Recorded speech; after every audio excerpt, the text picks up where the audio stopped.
Thank you everyone for joining me this evening. I'm really excited to kind of talk about how I work with data. I think I do have a fairly interesting journey about how I got into product management, and I can spend a couple minutes talking about that before I go into how I work with data science and how I work with data myself on a daily basis.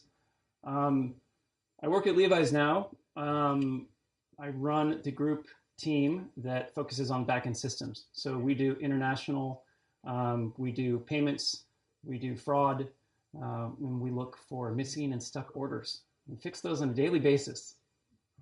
In my past life, I've done a couple of interesting things. I used to work at a resume services business with this guy, Grant, up here. And so thank you for coming. And I also worked there doing similar role in the payment space. Before that, I sold chicken coops. And I sold chicken coops online, e-commerce business. I designed coops in Marin, and they got picked up by Williams-Sonoma. So then we started selling them online nationwide, and they were about $1,500 a piece. I don't make chicken coops anymore, but you know, I think it's interesting when you start your journey getting into product management, you could be coming in from all sorts of different directions. Before I did chicken coops, I was in venture capital, and before that, I had started my own startup business where I raised some venture. So that's kind of a little bit about me. Let's see. I want to keep this kind of an open format. So if you guys have questions about what I'm talking about, or if there's ways that you guys are doing it a little bit differently, like please feel free to speak up. That way it's not just like me telling you guys like what to do. It's more like we talk about this as a dialogue. Let's go to the next slide. Oh, all right. So what is data? Data is facts and statistics collected together for reference or analysis. So this is pretty obvious, but I don't think like we really fully understand what data can be or where does it come from until we start to think of all the different sources of data, which I'm going to get into. All data comes really in two different forms: quantitative data and qualitative data. So that means things that you can directly measure, like how many pennies are in your pocket, or qualitative, meaning something along the lines of like, how did you like it? It was good, it was bad, you know, something that's hard to describe. But what's interesting for me is being able to bridge the gap between the two and then use that to make product decisions. So there's a lot of different ways that we do that. Like it's pretty easy to look at web analytics and say, okay, how's the traffic to the website? Like how's it performing? Are people spending a lot of time? It's easy to see what's the conversion rate? Are we making money?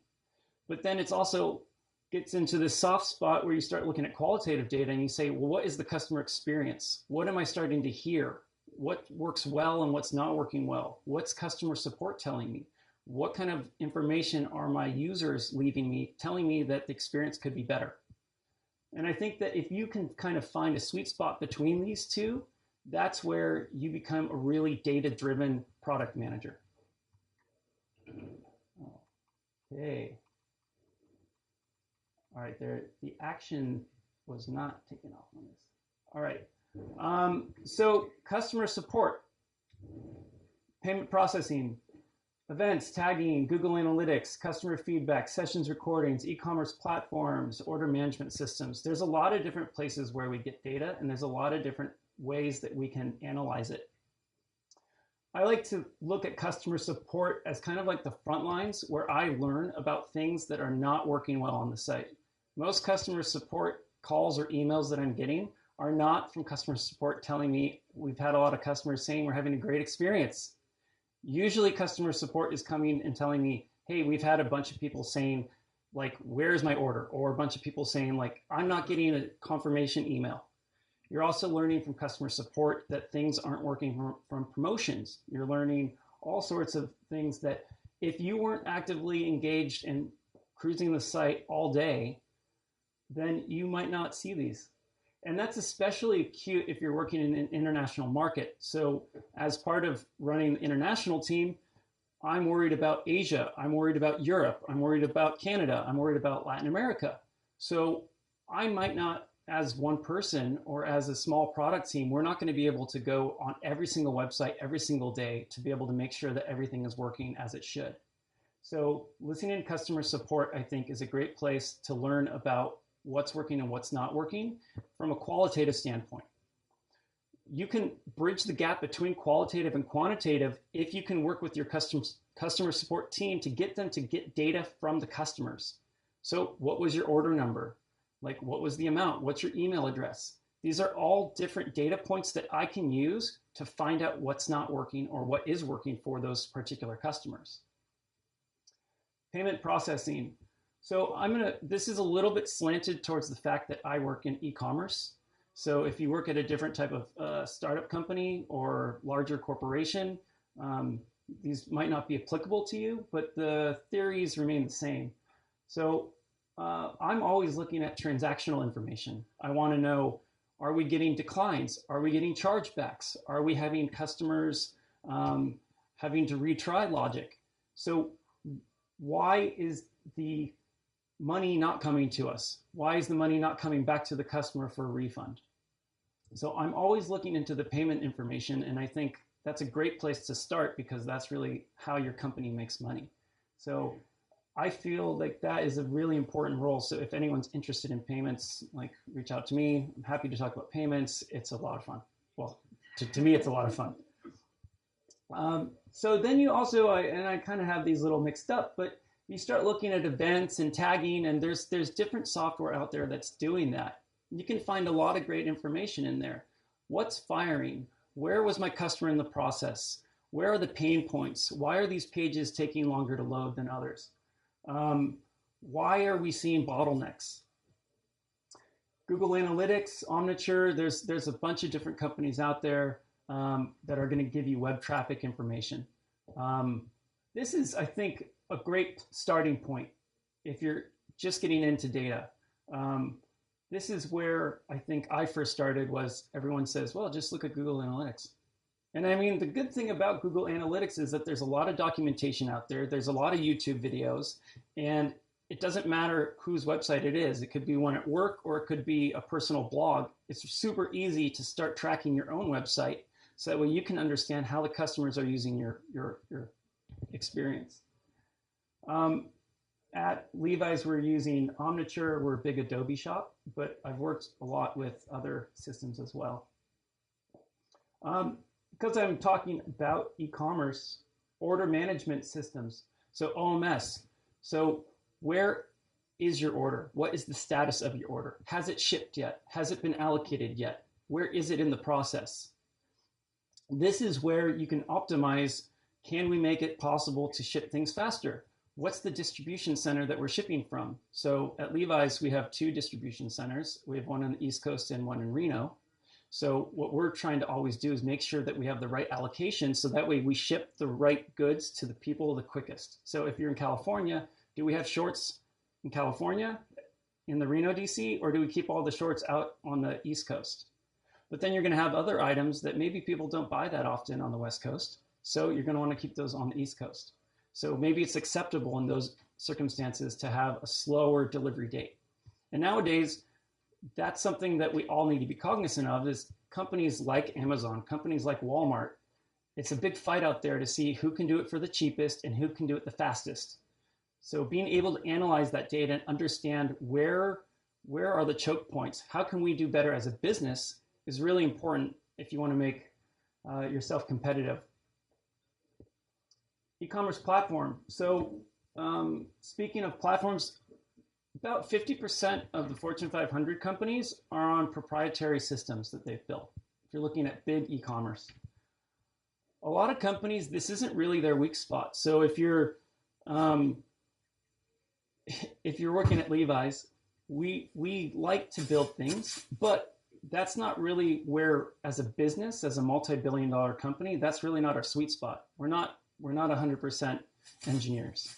So we're a retail business, and we sell jeans and we sell jackets. So what we do is we invest a lot of time, money, and energy in the systems that we run. So we use Hybris, which is owned by SAP. That's what we run the United States and Europe on. And then we also have one or two other systems out there that will be going live at some point soon. Why are those important? Because that's where the customer is on your site. So yeah, you have Google Analytics and you have Omniture, you have web traffic that's kind of giving you some information. But in order for all these systems to communicate, the transactions are going to be happening with payment processors. Those are going to be linked up on your platform. And you've got to understand what's happening on the platform. Like, where are customers going? What are they doing on PDP? What are they doing on the landing page? What are they doing in the checkout funnel? And again, this all comes out to KPIs. This all comes out to where's the data and how can I use it? So there are product managers now that are just checkout product managers. There's product managers that are growth product managers. I think Injur is hiring for that. Or is it Injur? I don't even know. How do you say it? Okay. Well, IMGUR, very popular, and they're in this building. So there's all sorts of different ways that you can be a PM and that you can optimize the product and that you can make it better for your customers and better for your business. Session recording. So one of the things that I think is really interesting when I'm looking for data is, what the hell was the customer doing on my website? Like, you can only get so much information out of these different analytics softwares. So having the ability to record the sessions with companies like InspectLit, TLeaf, there's other ones out there as well, where you have JavaScript on the site. So now you're able to see, like, what were they clicking on? Like, where did they go? What was the customer journey? We're always trying to understand what the customer journey is. If they're having trouble checking out, is it because it wasn't clear where the button was for submit your order? Or was it too hard or clunky? Were the fields too close to each other? Maybe it didn't even work because it wasn't optimized for a tablet or for a smartphone. So being able to watch what customers are doing, and this gets back to the qualitative, because if you can see this happening, then you know that it's a problem. And then customer feedback. So a lot of companies, this is a big space, voice of the consumer, is trying to understand, what do the customers like about your site and what do they not like about the site? And then incorporating that back into the product and how you're building things. So if customers are leaving comments on your site that they're having trouble, I don't know, seeing the images, or the images aren't loading quickly, then you should be able to go back, look at the session recordings for those customers because you have their email address or because you have their session ID. And then you can see the problems that they're facing. And then you can work with your team to work through these issues that they're reporting. Any questions about, like, data sources? Do you guys have different data sources? Are there other things you guys, or is that pretty clear? All right, next slide. So creating a process. I think that this is really like the meat and the potatoes of what I do. Is I'm working with stakeholders all day, every day. It's not just the product team that I'm talking to. It's the business team. It's the operations team. It's the engineers. So being the person that kind of is the glue between everything means that you need to be very clear about what the problem is and how do we resolve it. So I kind of set this up as a way to say, you need to define the goal with the stakeholder. So if someone says conversion isn't so good, well, conversion of what? What is conversion to you? I mean, if I said to you guys, what is conversion? Like, what is the predominant thing for what conversion is? Is it going from action A to action B? Is it getting them to sign up for your email newsletter? Is it getting them to click on a button on your site? What is conversion to you? So understanding from your stakeholder when they say there's a problem, what is that problem, is of utmost importance. So I like to gather data on my own before I really engage with a data science team or even with the engineers. You as a product manager should know your systems in and out. You should know where to look, or if you don't know where to look to find the information, you should be able to go talk to someone. So if you're not in the payment space, but you're responsible for the front end of the site and you're doing checkout, you should be talking to the payment guru and say, hey, like, I'm not getting this. Like, where is the data? Because it's not always going to be in one place. And that's, I think, one of the things, like, I've always been trying to get, like, the Holy Grail. The Holy Grail would be that you could just like log into one place and it tells you web analytics, it tells you how much money you're making. And the thing is, you can build this out. It's very intensive to do. You have to have teams that know how to build this out. You have to be able to analyze the data if you want to get to this level. And I think for the most part, unless you're at a big company that has those resources, you're going to have to know where to look under each nook and cranny to get the information. So I always do my first sweep before I go to any meetings, just so that way if someone says, this isn't working for me, at least I have an informed opinion that I can take to that meeting. Usually, and I'm just simplifying it down to 2 meetings, but there's going to be a lot more than 2 meetings. This is just the framework. Is I go back with my data and I say, like, is this directionally correct? Are we on the right path? Do we see some problems now that I'm looking into it? Because when I'm working with the marketing team and there's like, why aren't people going to this page? Well, I can kind of tell you why, but I'm going to find out by looking at all the places where you don't look, because that's not your role. Your role isn't as a marketing person to be looking into the analytics. I mean, you should be, but at the end of the day, I wouldn't expect someone on marketing to be looking through session recordings to try to figure out like, why aren't people clicking on it, or looking at heat maps. But at the same, so that's kind of like where they're going to leverage my know-how and what I know about the systems in order to make their jobs better. So getting clarity and finding out if you're on the right path. And then of course, more research. By the time I get to the more research phase, this is where I'm looping in other people. This is where I'm saying to my engineers, like, hey, I took this as far as I can. Like, you guys need to help me now. So this is where I looked. Am I doing my queries correctly? And we can get a little bit later into like different languages and stuff like that. But am I researching in the right place? Is this something that you've seen before? I think one of the interesting things about all these companies is, unless you're at like a startup that just started, there's going to be someone more senior than you. There's going to be someone who's built the system from a year or 2 or 5 years ago. There's going to be someone on the team in marketing. It could be someone in the operations department. It could be someone in sales. And they're going to be like, oh yeah, this is what happened last year. So by, I think, collectively talking with everyone and understanding what's working, what's not working, it will help you to inform the decision-making process for when you go to your engineers or when you go to your data sciences team and you say, hey, like, I'm not getting this. Like, is there a trend here? Has this happened in the past? Is this cyclical? At least in the e-commerce business, we know that the biggest time of the year is Black Friday. Like, Black Friday is the holy grail. That's when everything breaks. Look at some other people's websites. Look at tax services. Look at payment providers. I mean, if you want to see bad payment provider, I'm not going to name names, but remember what happened with Etsy, like, I think like 8-9 months ago. Their payment provider, WorldPay, went down for, I think, like a week. They couldn't take any payments. Can you imagine that? So you want to make sure that the data and the research that you've been able to collect, that you can take that to the next level. And then really it's just a back and forth. It's a conversation.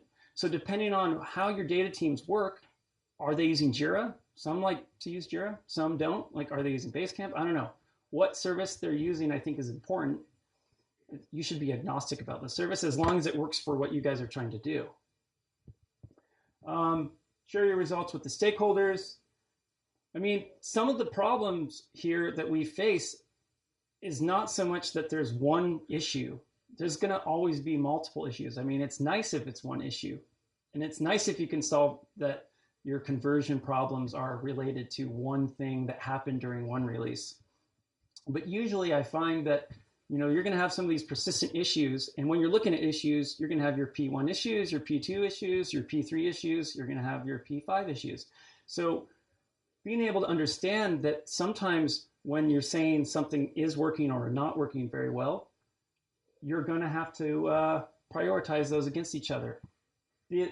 This whole process, and I've been kind of talking a lot about like what's going wrong, but this whole process should also be informative for when you're looking at a benefits analysis. So is something working right? Like, every time I build a new product, I need to be able to sell the fact that I'm going to be taking engineering resources and that I'm going to be taking QA resources and that's going to cost a lot of money. So I need to be able to show the benefit for anything that I want to build before I get the funding to build it. And I think that that's really important as well, is you need to be able to define the value for the things that you're building, define the value for the things that you're fixing as equally. And then if you have the time, and I put this in here, although I never really do it, you should have a retrospective. You should be able to, at the end of this, if you fixed a problem, you should be able to say, why did this happen? Why didn't we know about this? Why has this been existing for 6 months and no one found out until now? Is it a deficiency in QA? Is it because like something changed? Was it because of our current release? Is it something that we just didn't anticipate or something changed in the market? Let's see, any questions about the process? Could you say any more about the define a goal stage and what are the attributes of a well-defined versus poorly defined goal? I think that there's two ways to go about this. One is it could be very clear, and one of my next slides kind of talks about you can have ad hoc requests, right, where you're kind of like trying to find things out, and then you can have different things that are very clear. It's like, okay, we went with a new payment provider. Did we make more money? Yes or no? And if we look over the last 6 months versus the 6 months before we went with a new vendor, or like maybe it's a new company that you're working with. So maybe we were selling these chairs for the last 6 months and now we upgraded to one of those chairs. Like that's very clear. I think it's pretty easy to tell, like if you're looking SKU, you can analyze the two. But when I think about what happens in this process is what you might have started out with as you did some research, it's going to change because maybe someone says, this thing is not working so well.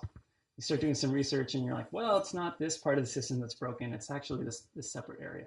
And I know I'm being generic here, but that will change like what you're trying to do here. But at the end of the day, what you're trying to say is, what are the assets? What are the deliverables at the very beginning? Because otherwise, when you start reaching out to stakeholders and you're talking to engineers, they're going to say, well, what is it that you're looking to get out of me? Like, are you looking for a report? Are you trying to find out? What are you trying to find out from me? Because if you don't clearly define your goals, then they're not going to know what they're going to be looking for at the end of the day. So that's why I always I don't care if you have to have 3 meetings on step 1 to find out like, what is the goal of this? And you have to go email back and forth a bunch of times, but I have to do it. Otherwise you're going to waste a lot of people's time. Other questions? I have a question. Yep. How do you know how much data is enough at that gathering data stage when you're doing continuous research? I mean, it's funny because if you look at like A/B testing, right, you want to say like, what's the statistical relevance? Mm-hmm. So I think that you have to it's a balancing act. So, if you're seeing that you're having trouble, for instance, here's a good one. When we're looking at doing a new payment option, right, in like, let's say Europe or Asia, whatnot, we need to be able to forecast how many customers might use this. So obviously a lot of this is swag because we don't know, like once you provide, let's say you're going to put Amazon Pay on your website and Amazon's like, Amazon is so awesome. Everyone that goes to your website that has like Amazon like Pay on their iPhone is going to like buy something from you. And like, that's the data that they give you. That's the data that Amazon gives you. That's because that's the value add that all these services are selling, is that it's going to make everything amazing. But then you have to be able to work not just with your own data, but talking with the data team to say, what do we agree is a sufficient level? So, okay, they say that, if you insert XYZ button, that your conversion rate is going to go sky high. And you know what your current conversion rate is, and you know the rate that they're claiming. So do you discount it 50% and say, hey, if we can get like a little bit better, like sounds pretty good to me. And I think that that's one of the best parts. And that's why I say, when you go through, you have your benefits aspect where you're guessing. But when you look at it 6 months later, a month later, a year later, you're going to actually have hard raw data that's quantitative that you can point to say like, was this thesis correct? And I think as long as you feel confident in that, and you're not just throwing it out there, then that's like the best that you can do, as long as you're trying. Like, I think that's one of the things that kind of annoys me at some of the companies in the past I've worked at is that you'll get people that like, I don't know, I don't dislike marketing. I'm just going to keep throwing on marketing. Someone in marketing says, we should be selling this, or we're going to do this sale, we're going to do this promotion, it's going to be so amazing. And then you're like, okay, so where's your business case? And they go, well, I don't know. It's going to do great. Like Banana Republic's doing it. And it's like, well, you know, you can't really measure against someone just saying it's going to be great. Like, how do you measure against that? You can't. So I think just as much as it's important for us to have data so that we can use it to define the decisions that we make, we need to be proactive in pushing it right back at all the different teams that we're working with. So that way, when they come to you with an insane request, you can be like, show me the data. And I think that that's kind of like where that sweet spot would be, is if you can reach that equilibrium where people are coming to you with data and then you guys can talk about it. So it's not just a one-sided conversation. It's not just you being like, I did all this research, here it is, what do you think? It would be so much better if it was, they did their research, you did your research, you came together, you agreed or you disagreed, and then you found a middle point. Okay. Is this going? Oh, cool. Yeah, so ways of working, kind of like a little bit more about that. So just who does what, roles and responsibilities. You know, are you going to be getting the data or is someone else getting the data for you? Is it an engineer? So I think with this isn't really a talk, obviously, about programming, but I think understanding, well, it's okay. Like, I'm not going to tell you guys, like, I'm not a data scientist, but I can run SQL queries, but I'm not doing super complex joins because that's not my job. My job is I'm a product manager. And I need to build things and I need to fix things. So you've got to find that sweet spot where you know how far you can go with data. And look, like if you really like SQL or Python or R or any of these languages, like go for it. Like if that's what you want to do on the weekends and at night and like you want to use your paid time off to, you know, sit around and learn one of these languages because you want to be the data guru that's also product manager, then you should do that. But I think understanding your role and understanding the roles of everyone else, and that's why I keep harping on the fact that you need to define like what you're trying to fix and what deliverables you want, is to be able to say like, I'm not a data scientist, but I use data to inform all of my product decisions. So I know when it's something that I don't want to do or that it's beyond my capability. So, you know, if we're doing something in all the data is in a business warehouse and it's in HANA, it's in Hadoop, it's in one of these big data things, right? Like, is that my specialization? Is that my value add to the company trying to futz around, trying to like build queries? Or is it smarter to, if you do have a data science team, say, hey, like, here's what I need you to do, and they'll figure it out. So I think that's a big part of the learning process, is leveraging the capabilities of other people, understanding your strengths, your weaknesses, and what it is that you desire to get out of it as a product manager. So that should cover a couple of these. Finding out capacity, I think working with data and data teams, it's not like they're just sitting around hoping that you come to them with your problems. Like they want to be told what you need, but they need advance warning. They need notice. They need to have a backlog. They probably have a backlog. If they don't have a backlog, you should be working with them so that way they do get one. I think understanding capacity, the planning ahead, and the prioritization, those kind of all come together, because if you have a launch, you have a release, and things start breaking, you're going to get a bunch of requests stacking up really quickly.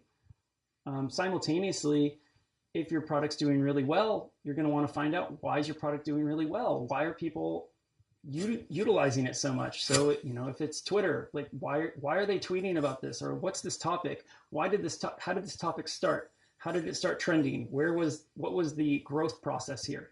So if you start looking at these different companies and you look internally, you just want to always be thoughtful that time of the essence, prioritization, capacity, but this is all what you're doing every day anyway. Every day you're getting told, you got to build this, you got to fix this, you got to tweak this. So you're always going to be prioritizing. You're always looking at capacity. And I like to think of it the same way with my engineering as I do with my data teams. So a couple real world examples of some data stuff I've done in the past or things I'm knowledgeable about. So in one use case, we had a lot of friendly fraud. I don't know if you guys are familiar with chargebacks. The chargebacks are what happen when you buy something or someone buys something with your credit card and you say, I don't want to pay for it. So you call up your bank and you say, hey, I didn't do this. I didn't buy that.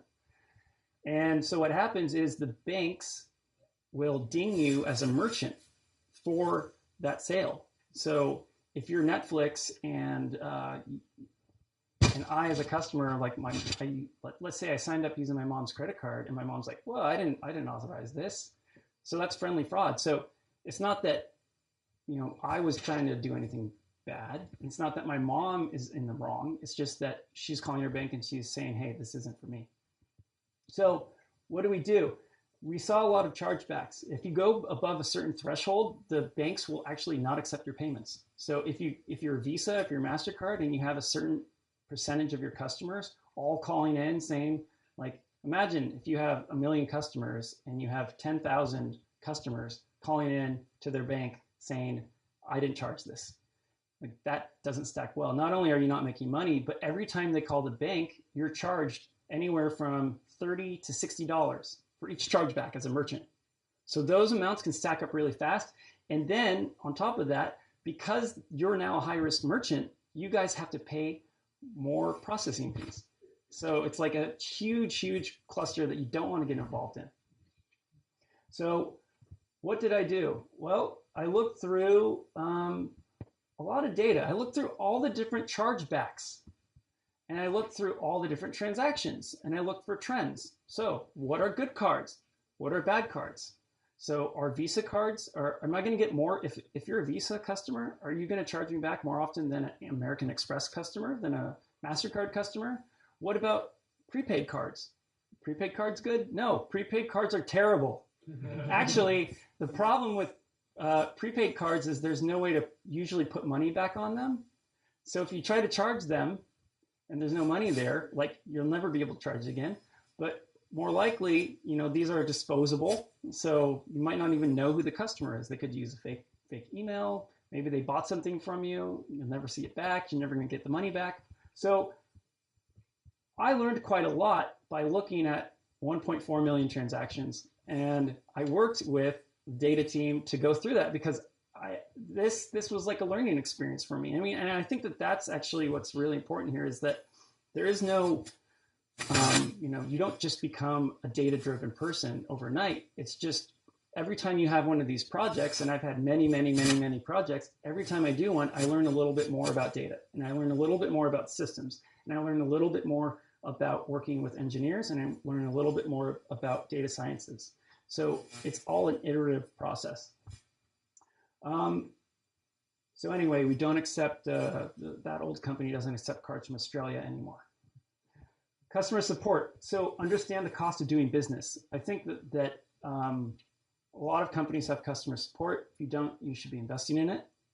Customer support is your lifeline to the customer. It's what keeps them happy. It's what helps you to understand what's working and what's not working. I was looking over 2 years of customer support data. And customer support data is pretty interesting. It's like, how many chats did this one person do in a day or in a week, in a year? How many phone calls did they take? How long did it take for them to start the phone call and end the phone call? How many emails did someone in the call center respond to? How much does each call center person cost, depending on if they're a manager or front person? How much were they per hour?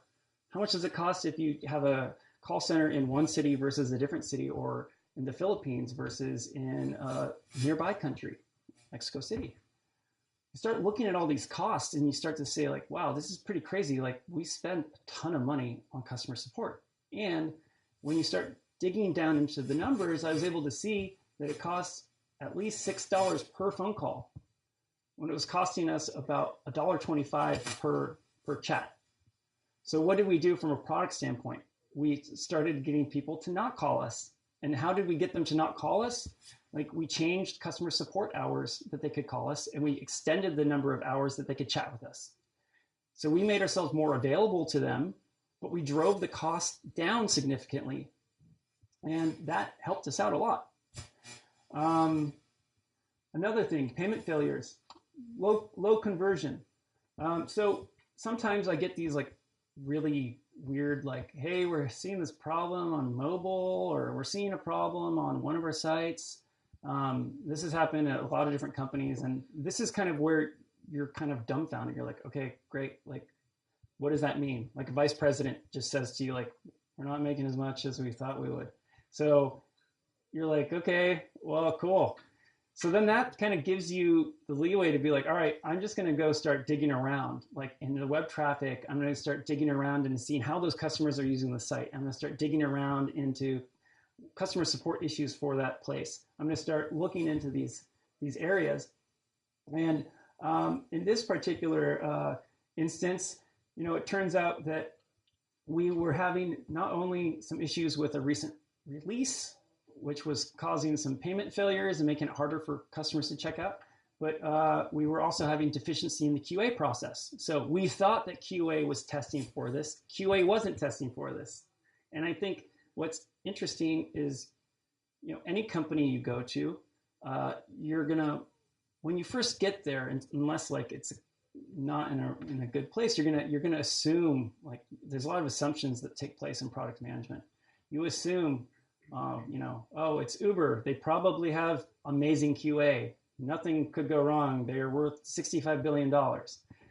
Or it's like you think, oh, Facebook, they must have the best product team in the entire world because they're Facebook. But then you get there and you find out they don't.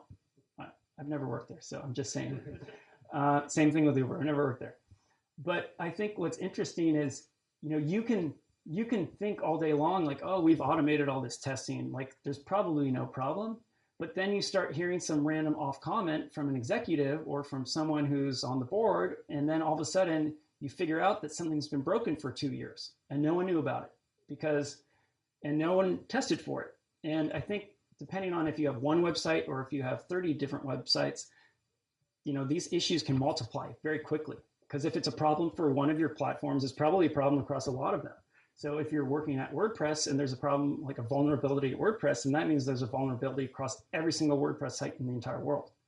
And so that gets kind of scary, and especially if you're dealing with payments. So if you're having a payment issue, or the payment provider is, and someone figures out a problem with it, then that becomes everyone's problem.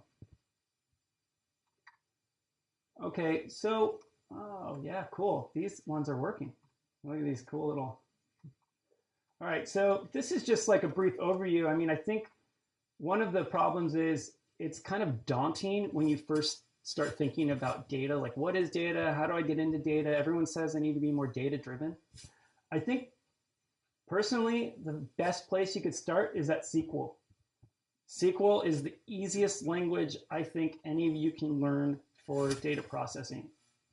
Select star from whatever table, top 100 or whatever. It's not that hard. Literally, you can go on any tutorial, Code Academy, etc. And within, I think, 5 minutes, you could be doing your first SQL queries.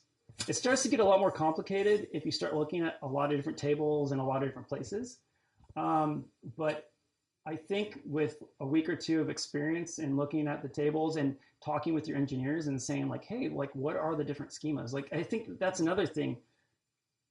I've been a technical product manager, and I always thought that was kind of interesting because when I got to be a technical product manager, the role said technical product manager, and I was like interviewing for it, and I had no idea. I was like, I'm not an engineer, I'm not technical, I don't know like how to write code.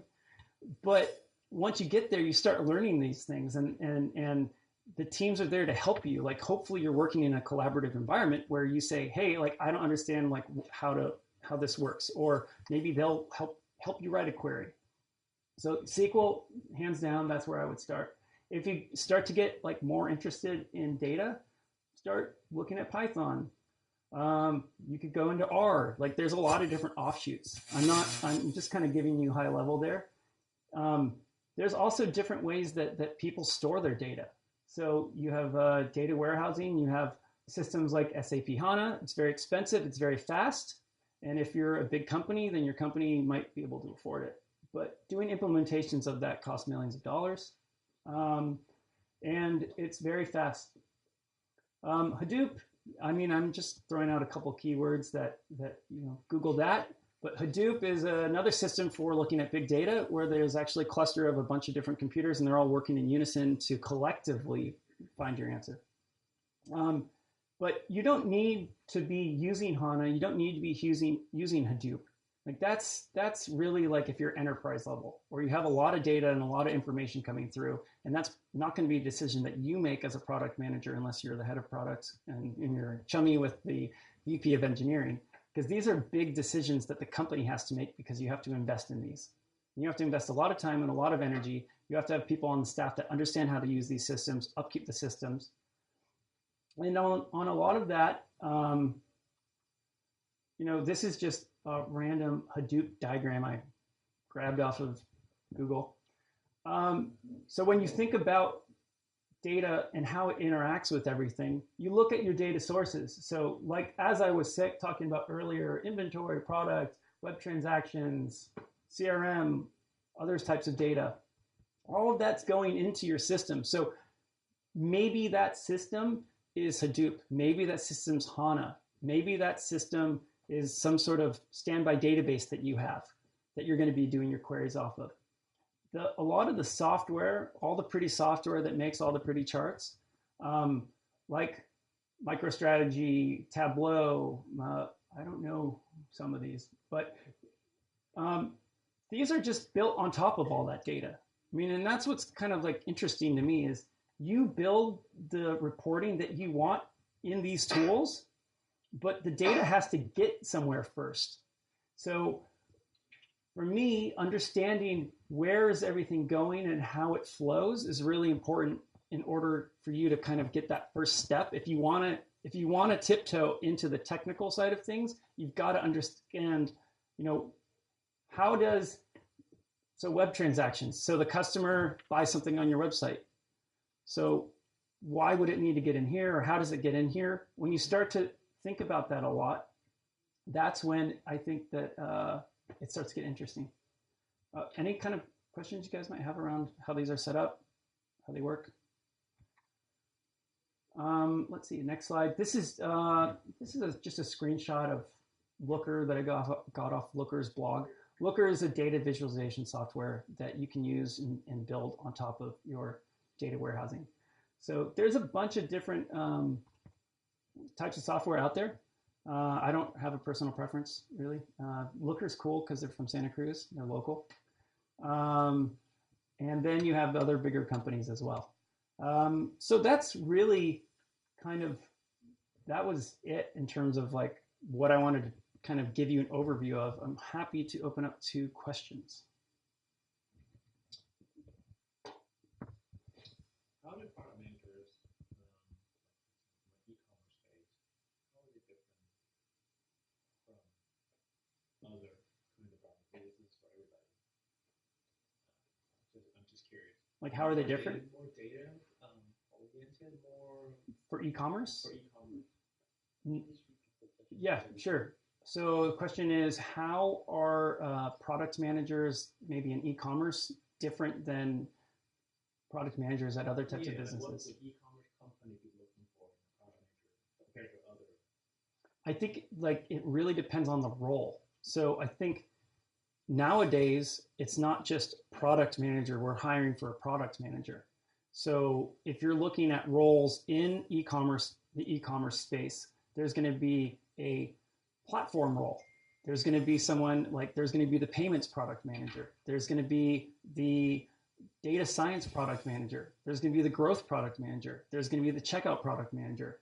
So I don't personally think that they're that different. They're not really dissimilar. The previous company I was at before was not an e-commerce business. It was a SaaS business. It was still B2C, but I was working in the payment space there. So it was more like the payments need to process whether or not it's an e-commerce business or not. And if you're doing A/B testing, if that's maybe your role or something that you want to do, all companies need people running tests that are product managers, building out those tests, the acceptance criteria, writing out everything. So that it's going to be a different product, but as a product manager, you're going to be agile, you're going to be smart, and you're going to be thoughtful. So you're going to understand what the nuances of one company to the next are going to be. But I don't think, a big difference between e-commerce PM and some other type of PM. So I work with data a lot, Mhm. and then I'm familiar enough with product management, but where do like consumer insights, product insights, like how does that fall into product management? Is it like a different department? Like is it underneath it? Where does that play? So how does, sorry, what was like the, consumer insights? how does consumer product insights like fall or work with product management? Right, would it be completely separate? I think Is it, like, it's really different depending on the company that you're talking about. Like, I could say like Levi's has a consumer insights team, and they're looking at how the customers are using our websites, how they're using our products, what's working, what's not working. They're not product managers, so they're not the ones making the product decision. They're informing the decision. So they're telling us what's working. They're telling us what's not working. They're giving us actual data. So they're providing the data that helps the teams make the decisions. but it's a separate team. But it's a separate team. Yeah. That's always a challenge for being a product manager, right? You're trying to get sophisticated, trying to get data. Who do you go? It's great to have a customer insight team. Yeah, I mean, Company I did with that, something like that. yeah, voice of consumer, so VOC roles. You'll see that at a lot of companies now. It's kind of fairly new, calling it that. Like 10 years ago, I wasn't seeing that. Yeah. From my understanding, if let's say you're the purchase product manager, you own that piece of the puzzle, right? You own that purchase transaction. So I'm assuming, let's say it's Q1, you're setting maybe a quarterly goal for yourself, what you want to do, what the vision is for enhancing that product. Mm-hmm. I feel like in your talk just now, I'm picturing tons of different groups within the company and saying, hey, this part of the product is working, this part of the product is working. So how are you facilitating? Yeah, that's a good question. So kind of question around how do we look towards long-term growth and how do we do that while juggling maintenance of the site? So we actually currently, like what I'm doing is I have engineers that are keep the lights on, making sure that things are working, but we have reserved capacity for working on enhancements. So how do we make the payments experience better? Right? So, all right, here's a project that's funded to just do payments. And we're going to have these engineers work on it and certain capacity. So it could either be that 100% you just have payment engineers and QA just for payments. And it all depends on the size of the organization. And then you can also have another team that's just doing work on maintenance. And then as a PM, I'm a group PM. So the problems kind of like come up to the top. And then it's kind of like, this PM's having one problem over here, this PM's having another problem over there. And then I'm not a director yet, but I'm sure all those problems that I have, those go to my director. So, I think it's always a juggling act, and it's all about prioritization, but it's also about road mapping. Like you have that roadmap. This is the future that you have envisioned for your product, for your part of the business. So you've got to, especially if you have like limited resources, be saying, okay, what's the capacity? Is it 50% of the time my engineers are going to work on innovation and 50% of the time making sure that everything's working great? Or are you stable enough as a business that you don't even need to do that? Like it could be 75%, they're just working on building new stuff. And it also has to go with your process. Are you waterfall or are you agile? So if you're planning things months in advance, if you are using outside contractors, if you have budgets for that, right? And they're going to be building this out for you, then that's a lot different. Like you can have your core team focusing on something else. So for me, a lot of it is, again, like utilizing the resources and making sure that the right people are doing the right thing. Like if you had 4 engineers and 4 QA, and you say 3 of you are going to be working on new product features and 1 of you is going to be, cleaning up all the damage that the other 3 are creating, then like as long as that works for the team and that works for your engineering, and that's how I would go about that. Yeah. 2 questions. Sure. One is where did you get that jacket? Second is, a lot of times when you're dealing with problems, there is always a risk that you get into the rabbit hole chasing them. Yep. What do you do in terms of your own mental exercises to keep track of the bigger things and keep moving on and not being bogged down? Okay, so first question, I got the jacket from sample sale. So one of the perks about Levi Strauss is we have these sample sales every 6 months where we take all the samples that we make, and this is actually, you know, very nice. But basically, since we're having all these suppliers come through, we're making all these, and we're like, we don't know if we like this collection or if we don't like this collection. So they'll make a bunch of these one-offs, and then like they'll never be sold. So this was probably like $30, and you'll never see it in the store. Now, the second question was around what do I do to, like, if not go down a rabbit hole, or to pace myself, or to, like, I don't know if second guess is really the thing, but to say like, okay, this is as far as we can get. And I think there's a couple things that drive that. One is the criticality. So if the website is down, if you can't accept payments, if you're not getting the conversion that you want, people aren't going to your site, well, there's only so much you can do in those situations, because you have to come up with a response very quickly.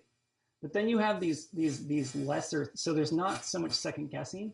I mean, maybe you have to think outside of the box to solve these issues. But then there's other things, like you might have some small issue it's an edge case, it doesn't really affect that many people. And, you know, if they're using this specific browser because you don't test for that browser anymore because you've deprecated it, but maybe you don't have good documentation about what you've deprecated. So you want that customer to have a good experience. You start digging into it. You've got to at some point just say, you know, I'm not fixing this. Do not fix, will not fix.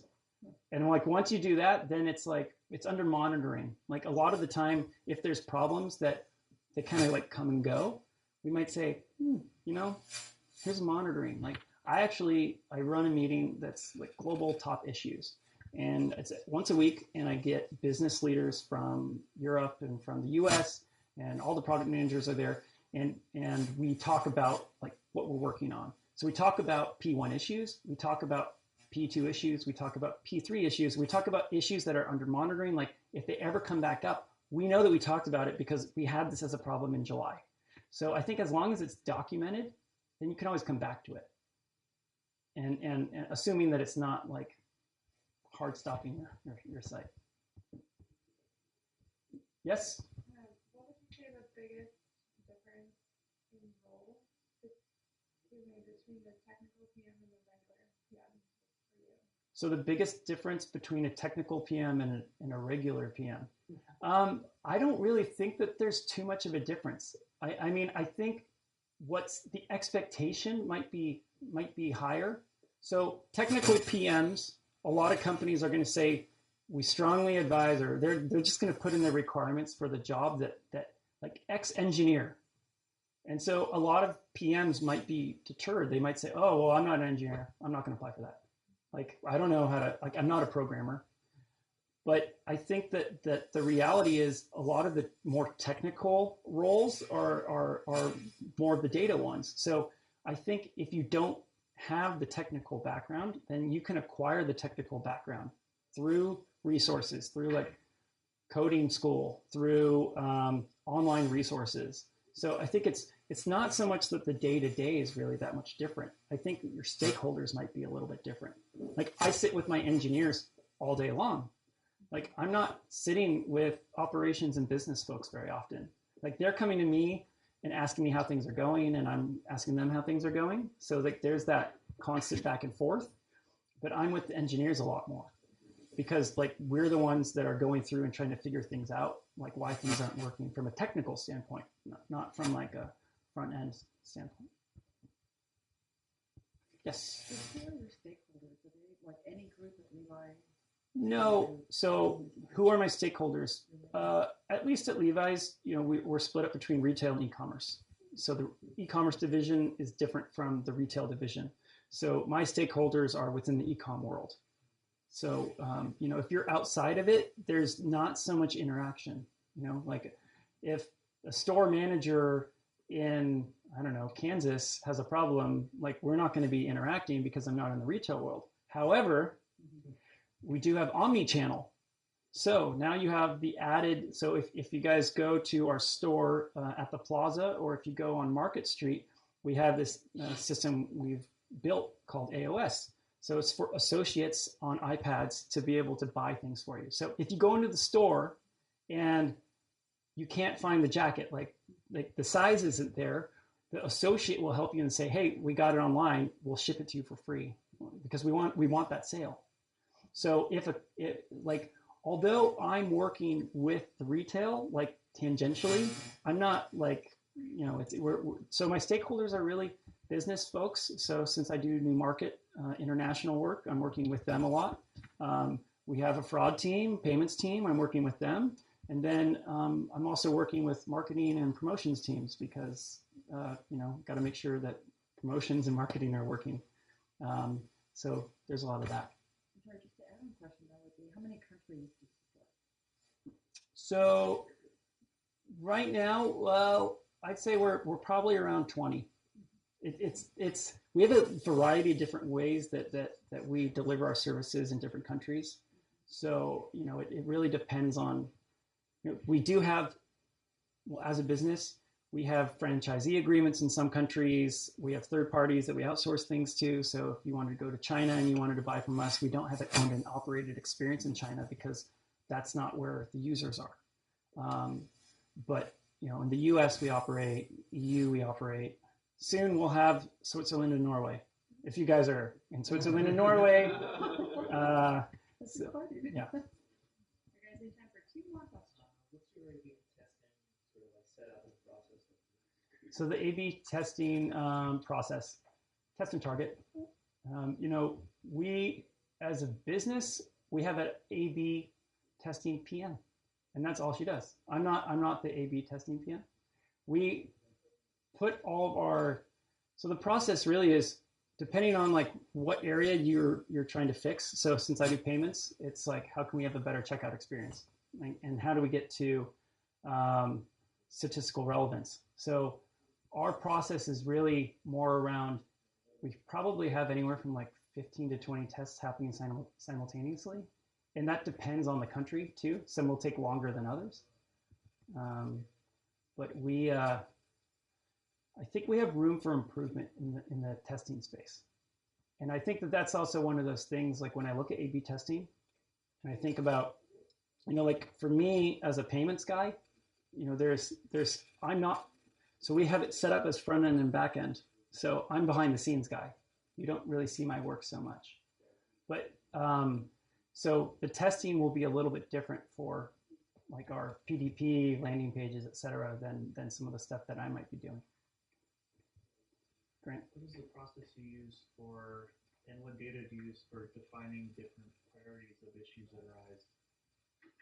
So the question is, how do we prioritize different like issues? And what data do you use to come to it?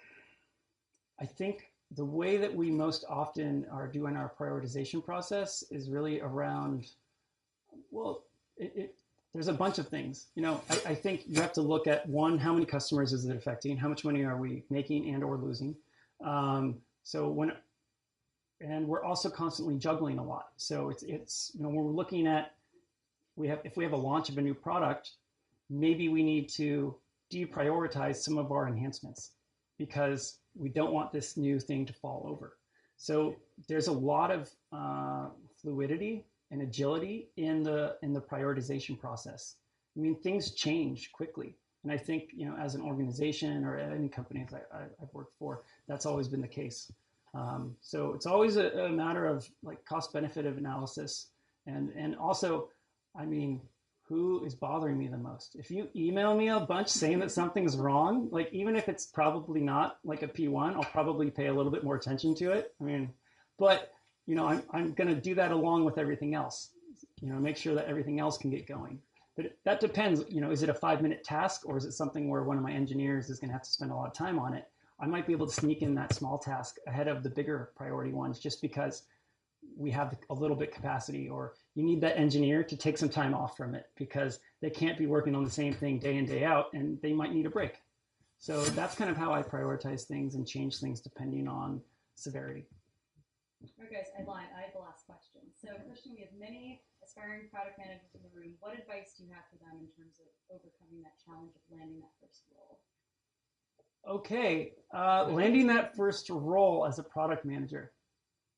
I think it's really all about believing in yourself.